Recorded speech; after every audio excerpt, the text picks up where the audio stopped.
I want us to let's talk about the goat. Then we talk about Brachyria. That's the Okay. reason why I'm here. Okay. Cause my people, that's the headache. Yeah. Feed. Yeah. Okay, so let's talk about the goats. What's the vision for goats?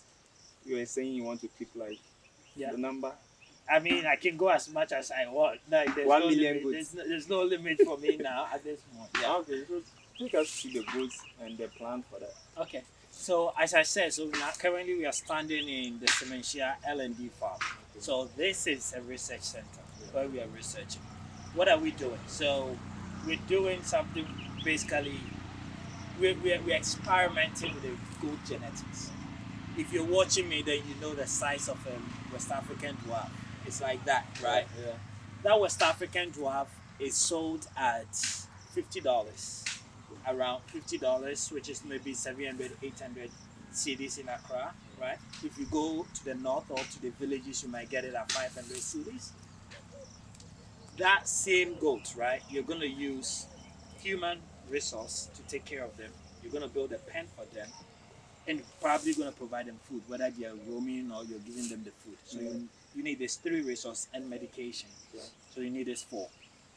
That same goat lying down or eating there, right, weighs on average about 65 kg.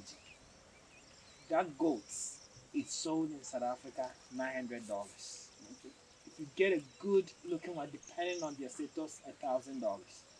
So the same resources, human resource, structure, infrastructure, feed, and health, Yeah. medication. It's the same thing you're going to give to this goat that you're going to give to your local drought. Like, you see the price is huge, huge. So if I'm going to do local drought, when am I going to sell $50, $50? So my question to myself is, how do I add value Yeah. to the local drought so that I can move them from $50 to even $200, $300? And the only way I can do that is by adding weight to them, right? So how do we change the genetics of our local drought? And there's a lot of things that have happened, which is inbreeding, and that have kept us where we are. So what we're doing is really trying to revolutionize how goat farming is done in Ghana and in West Africa as well.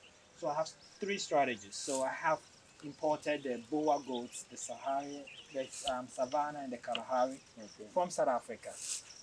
And then I have the Sahelian also from Mali. Okay. So the Sahelian has the height, but they don't have the weight. Yeah. Because of where they are coming from. Yeah. I'm working on it. I'm trying to change that. But at the moment, they have the height which I need, and the foreign South African goats have the weight. Yeah. And our local goats are down. Sure. So now what I'm doing is trying to cross the Sahelians with our local goats to increase their height.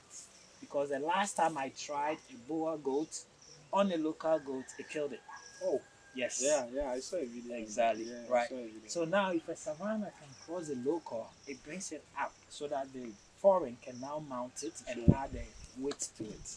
So with that height plus this weight, now we are in business. Yeah. Now a goat that costs $50, their kids are going to start costing $100, $200, $300, right? Until you get the pure one. Until we get a pure one in our F5, right? So that is the goal for it. So at this stage, we are still experimenting. We are testing nutrition. As you mentioned, the Sementia grass, you can feed that alone. So we are preparing our own feed, make sure that our nutrition is on point.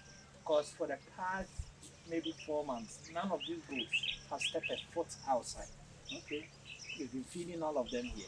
Once you confine them like that, what means is that they've missed all their nutrition. So you have to provide all the nutrition they need to be able to grow, give you the best you need, and so on.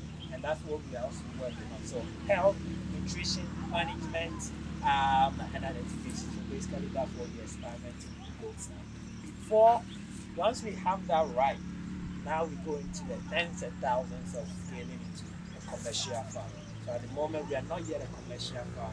We're researching and then building on that to establish a commercial. One thing I like about everything you are telling me is you are being patient with the business. Yeah.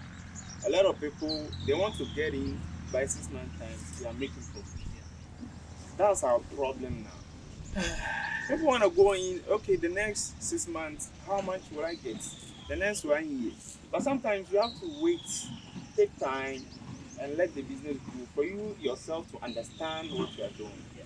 So I'm learning a lot. I think the question is, do you want to build wealth or do you want to build rich?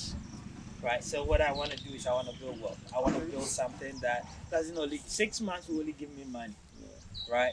But what I'm doing here, we give money to a lot of people, and it's something that we are going to build on, right? So what we are doing, if we succeed, that's what pact for generations, for a lot of employment, for a lot of people to benefit from. But if I started to say, okay, I'm doing party every 6 months, I'm turning around. That's me. I'm just becoming rich. I'm not building a generational wealth, right?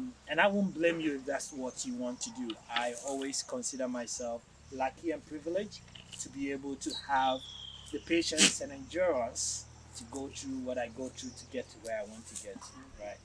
But it's a model that's out there. It's not a secret. If you give yourself time and you do one thing over and over and over and over again, you become a master of it. And I think that's what we want to do. Upon your research and everything, do you think we can build wealth through agriculture in Ghana or in Africa?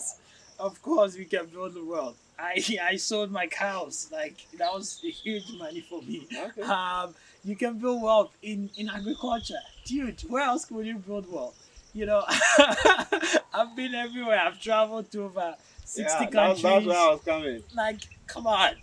And finally, like, you know, I could have the skills to get job in big companies and better get a better pay. But here I am, like doing this. Yeah. We are always gonna eat, right? We're always gonna eat, and I think agriculture, especially in Africa, in Ghana, and livestock in West Africa, jeez, it's a gold mine. Like we haven't explored livestock farming in West Africa. You go to Kenya, you go to Uganda, and you see people that have done great things, They right? are way ahead of us. Yeah. You know, I've been saying it. yeah, but we haven't done that here. So we've left it to the illiterates, to our old guys, right, who are